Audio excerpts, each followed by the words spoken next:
mes collègues. Donc, 5 sont inscrits pour qu'on puisse tenir dans les temps. On va prendre les 5 orateurs successivement: Laurence Vancenbroek-Mialon, Guillaume Chiche, Thibault Bazin, Caroline Janvier et Patrick Hetzel. Donc, je vous invite à noter les différentes questions qui vont être posées. Nous commençons par Laurence Vancenbroek-Mialon. Merci, Monsieur le Président. Mesdames, Messieurs, dans le document que vous nous avez fait parvenir avant cette audition, que j'ai pris le temps de bien étudier, d'ailleurs c'est le document que vous avez relu finalement dans votre propos liminaire, vous indiquez, donc j'ouvre les guillemets, 80% des mineurs qui passent au tribunal en comparution immédiate n'ont plus de lien avec leur père. Fermez les guillemets. Est-ce à dire que certains pères ne prennent que très peu de cas de leurs enfants, comme vous le faites remarquer un peu plus haut quand vous dites, ouvrez les guillemets, nous nous félicitons d'ailleurs aujourd'hui de voir des pères s'occuper beaucoup plus qu'auparavant de leurs enfants. Fermez les guillemets. Ma deuxième question est, mais comment faisaient ces enfants pour s'épanouir pendant les siècles passés, alors que de votre propre aveu, les pères étaient absents de l'éducation du fruit de leurs gamètes? Tous ces enfants sont-ils névrosés? Tous ces enfants devenus adultes aujourd'hui sont-ils à ce point névrosés qu'ils défilent maintenant dans les rues pour lutter contre la possibilité pour deux femmes ou une femme seule d'avoir un enfant sans père, mais qui pourra, malgré ce que l'on peut en penser, bénéficier de référents, de visages masculins que sont les grands-pères, les oncles et les amis? Ensuite, vous dites, ouvrez les guillemets, les enfants nés de PMA n'auraient-ils pas les mêmes droits que tous les enfants? Fermez les guillemets. À mon sens, c'est exactement ce vers quoi nous allons tendre en offrant enfin une filiation double à tous ces enfants. Et puis vous dites, ouvrez les guillemets, des enfants adoptés par des familles aimantes recherchent leurs origines comme les enfants nés d'une insémination avec donneur. Fermez les guillemets. Eh bien, c'est exactement l'objet de nos réflexions sur l'accès aux origines que nous envisageons de revoir et ainsi permettre aux enfants issus de dons de mettre des mots ou un visage sur le généreux donneur qui leur a permis d'exister. Parce que c'est bien de ceci dont il s'agit. Ces enfants existent déjà depuis de nombreuses années et la seule chose qui les fait vraiment souffrir, ce n'est pas l'absence d'un père, mais plutôt les discours de haine néfastes envers leur famille, leurs parents. Je vous remercie. Merci. Guillaume Chiche. Merci Monsieur le Président, mes chers collègues. Je n'aurai pas de questions à proprement parler à poser à la Manif pour tous, mais je ferai une intervention pour exprimer mon désaccord, condamner vos propos et actions menées par votre parti politique qui est loin de représenter toutes les personnes qui s'interrogent sur la procréation et la filiation. À ce titre, j'ai adressé un courrier au président de la présente mission et à son rapporteur pour m'opposer formellement à votre audition. L'enjeu de cette mission est celui d'éclairer la représentation nationale sur les enjeux de bioéthique dans un temps déterminé, raison pour laquelle toutes les personnes qui souhaitent partager leurs opinions ou être auditionnées peuvent nous faire parvenir des contributions écrites. En l'occurrence, je crois que vous avez eu largement loisir de vous exprimer médiatiquement ou au travers d'un lobbying d'influence intensif auprès des parlementaires nous-mêmes avec des documents remis. Je crois que notre institution aujourd'hui, elle ne s'honore pas à vous auditionner et à plusieurs titres. Tout d'abord parce que vous véhiculez des contre-vérités. À l'instar d'une publication sur votre site internet le 21 octobre, il y a 3 jours, et vous l'avez réitéré ce matin lors de votre audition, vous dites que l'extension de la PMA pour toutes les femmes n'a jamais été dans le programme d'Emmanuel Macron. Il l'a bien été, ça figure dans beaucoup de documents. Je peux les tenir à votre disposition. Il s'agit même d'une déclaration publique réalisée le 16 février 2017, une promesse de campagne réitérée depuis l'élection présidentielle par le gouvernement et par la majorité parlementaire, alors en campagne pour les élections législatives, et ce, même après notre élection.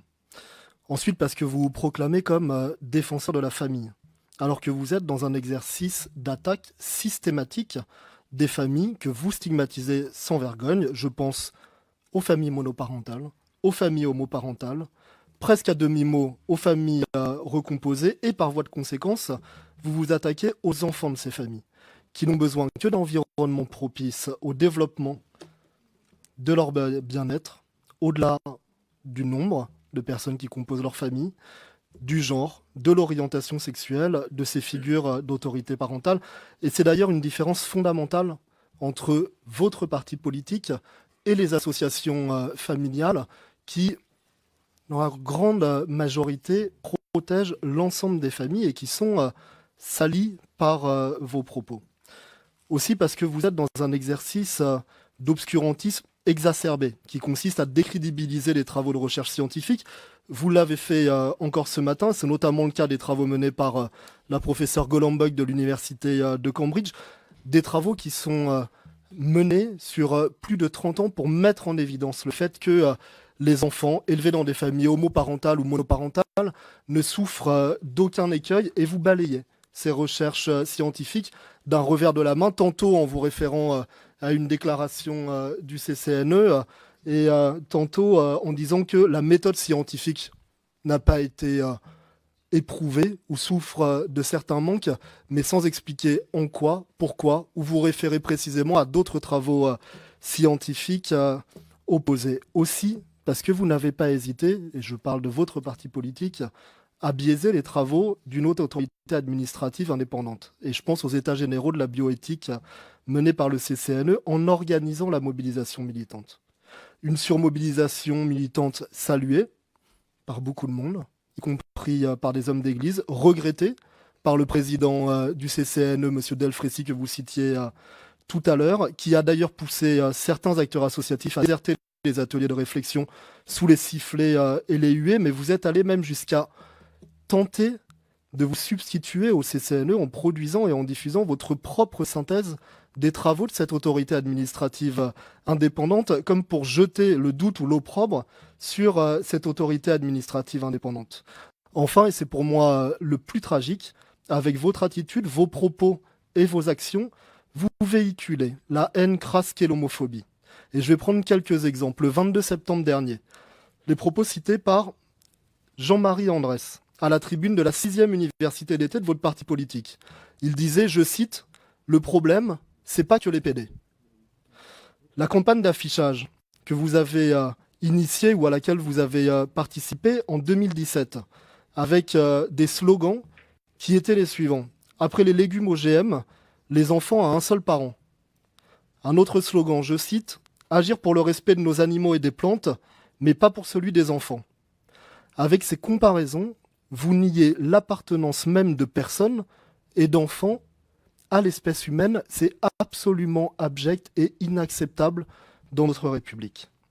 Je ne sais pas sincèrement si vous comprenez l'impact de tels propos sur les enfants, les familles quelles qu'elles soient, quelle que soit leur composition, sur les femmes, les hommes, homosexuels, bisexuels, transgenres, transsexuels, etc. Ce sont des personnes comme vous et moi qui doivent choisir des mêmes droits et des mêmes libertés. Et aujourd'hui, il y a un droit qui n'est pas garanti au-delà du principe même de discrimination dans l'accès à une pratique médicale, qui est la PMA, c'est celui de la sécurité. En 2012-2013, pendant les 13 mois de mobilisation que vous avez initiés contre le mariage pour tous, les actes homophobes ont augmenté de 78%. Et je ne dis pas que vous, personnellement, vous avez commis ces actes, mais ayez bien conscience que l'on ne peut pas fonder son discours sur la discrimination sans être responsable des faits qui en découlent. Il faut assumer. Moi, j'assume qu'il y ait aujourd'hui des manques, des discriminations, des violences inacceptables. Et les assumer, c'est les combattre. Or, vous ne faites que les attiser en portant toujours un discours discriminant. Au travers de ce que je vous dis, je pense évidemment très fortement à Florian, agressé il y a 6 jours au motif d'une orientation sexuelle avérée ou supposée, à Guillaume, agressé il y a 7 jours, au motif d'une orientation sexuelle avérée ou supposée, à Arnaud, agressé il y a 1 mois alors qu'il se baladait dans la rue avec son compagnon, et à toutes les autres victimes que je n'ai pas citées. Oui, en France aujourd'hui, il est toujours dangereux d'être homosexuel et de le montrer.